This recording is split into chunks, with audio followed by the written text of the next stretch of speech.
The bar graph shows the number of U.S. households that keep different types of pets. Overall, dogs are the most common pets, with 63.4 million households, followed by cats at 42.7 million. Freshwater fish account for 11.5 million households, while birds and reptiles represent 5.7 million and 4.5 million, respectively. Horses and saltwater fish have the smallest figures, at 1.6 million each. Overall, dogs and cats are clearly the most popular pets among U.S. households.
The line graph illustrates revenue trends from 2018 to 2022 for two categories, net profit and total revenue. Overall, both categories show an upward trend, although they experience a slight decline in 2020. Net profit increased from $70 million in 2018 to $135 million in 2022. Similarly, total revenue rose from $45 million to $75 million during the same period. The highest values for both categories were recorded in 2022. Overall, the graph indicates steady growth in both measures.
The pie chart shows pet ownership by region.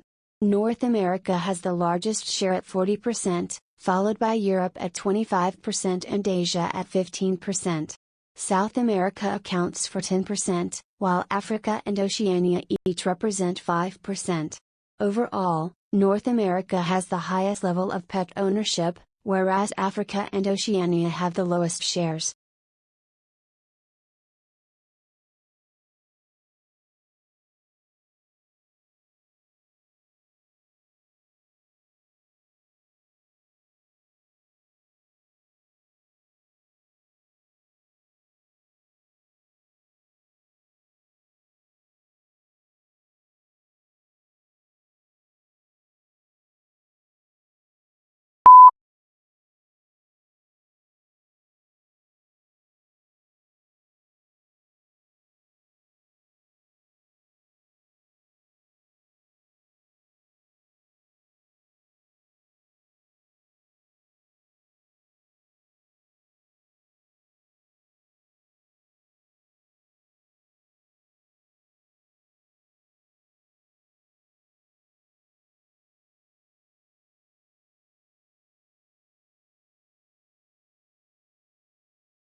The diagram illustrates a financial management process. It begins with bookkeeping, followed by budget creation and expense recording. The process then includes monitoring and tax planning to manage finances effectively. Next, auditing and analysis are carried out to evaluate financial performance. Finally, review and adjustment help improve the financial plan. Overall, the diagram presents a continuous cycle for managing and controlling finances.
The table shows capital gains tax rates for 2024 based on taxable income. For single filers, the tax rate is 0% for income up to $44,625, 15% for income from $44,626 to $492,300, and 20% for income of $492,301 or more. For married couples filing jointly, the rates are 0% up to $89,250, 15% from $89,251 to $553,850, and 20% for income of $553,851 or more. Overall, the tax rate increases as taxable income rises.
The map shows three major climate zones across the world: tropical, temperate, and polar zones. The tropical zone is mainly located around the equator and is shown in yellow. The temperate zone, marked in green, covers large parts of North America, Europe, Asia, and the southern continents. The polar zone, shown in light blue, is mainly found near the Arctic and Antarctic regions. Overall, the map illustrates how climate zones are distributed according to latitude around the world.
The image shows a group of tourists enjoying a city view from a high observation point at sunset. One man in the foreground is taking a photograph with his smartphone, while other visitors are also capturing the scenery. Below, there is a long tree-lined road surrounded by buildings, leading toward a modern city skyline. The setting sun creates a warm and beautiful atmosphere. Overall, the image represents tourism, photography, and a scenic urban landscape.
The chart shows new international student enrollment in the United States from the 2012-13 academic year to fall 2023. Enrollment increased from 235,597 in 2012-13 to a peak of 296,710 in 2015-16. It then declined gradually, reaching the lowest point of 147,602 in 2020-21. After that, enrollment recovered strongly to 295,619 in 2022-23, while the fall 2023 figure was 267,047. The year-over-year change was most positive in 2021-22 at 60.2%, whereas the largest decline occurred in 2020-21 at -44.8%. Overall, the chart indicates a significant recovery in international student enrollment after the sharp decline during 2020-21.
The image illustrates a heat map comparing carbon footprint and carbon emissions in Canada from 2010 to 2020.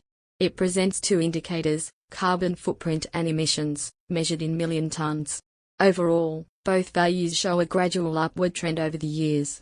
The carbon footprint increases from about 500 million tons in 2010 to 600 million tons in 2020, while emissions rise from around 300 to 350 million tons. In conclusion, the image indicates a steady increase in both carbon footprint and emissions during the given period.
The flowchart illustrates the process of international student enrollment in the U.S. It begins with the growth phase from 2012-13 to 2015-16, when enrollment increased to 296,710. This was followed by a decline phase, with enrollment reaching its lowest point of 147,602 in 2020-21. Next came a recovery phase, during which enrollment rose to 295,619 in 2022-23. Finally, the latest figure for fall 2023 was 267,047. Overall, the flowchart shows a strong recovery after the sharp decline in 2020-21.